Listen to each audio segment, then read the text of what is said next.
So the dream that I had where I initially learned my purpose was very short, and it's the only dream I've ever had where there were no visuals.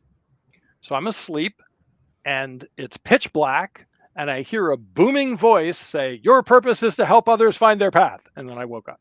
And that was the entire dream. And it lasted, a couple seconds tops, and I've never forgotten it, and I never will. And then I had to try to figure out what to do with that, which is, of course, a whole other problem with purpose. But that was the initial moment in which my purpose became clear to me. Here's what's coming up next on the Holo Movement Purpose Lab. Hi, my name is Zenka Caro. I'm founder of LightNet, and my passion and purpose is to make the impossible possible. I am here today with Tim Kelley, a person who has deeply and profoundly affected my own purpose. And he has done this for so many others. He's a globally recognized leader and consultant who developed a company called the True Purpose Institute that has discovered a very, very unique method for helping people find their true purpose. He has done this for major executives at Nabisco, Alibaba, Inc., PricewaterhouseCoopers, and he has now moved on to helping canceled leaders find a new path and also entire countries find their purpose and meaning. He has also taught over 1,000 other trainers, coaches, and consultants and therapists his unique method so that they can bring it out into the world to help people find meaning. He has written a book called True Purpose, 12 Strategies for Discovering the Difference You Were Meant to Make.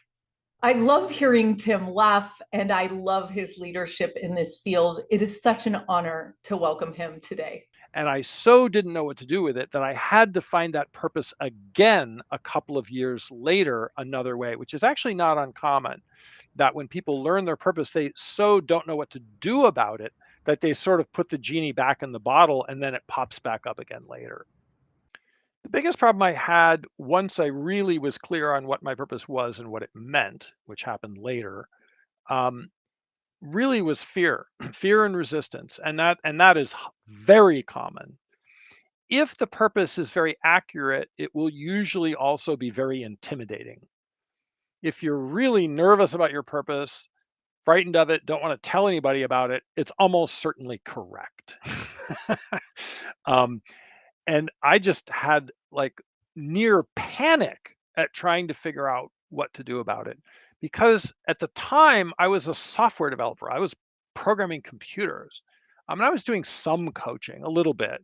Um, and it became clear to me that if I was going to live the purpose, by the way, the other purpose I received the second time I got my purpose, in addition to reclarifying that one, was a mission, which I consider to be another type of purpose, um, which was to transform business from a profit driven activity to a purpose driven activity.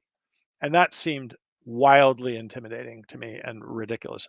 Now, this is 20 years ago. No one was talking about purpose in business. I was one of the first to be talking about purpose in business. Um, but I was terrified of people's reactions. I was terrified of how business people would react. I was terrified of how evangelical Christians would react. I was terrified of all sorts of things. And that's very normal to have a lot of fear, first about knowing the purpose, and then once the purpose is known, fear about living it and about doing it. And so it took me, the book True Purpose took me probably 2 years longer than it needed to publish it because of my fear and how difficult it was for me to focus on doing the steps to get the book out there. For more, watch the full episode, which will be aired on Monday. Or you can find this story on our podcast, Awaken Your Purpose. To find your passion and purpose, join us at holomovement.net/purpose.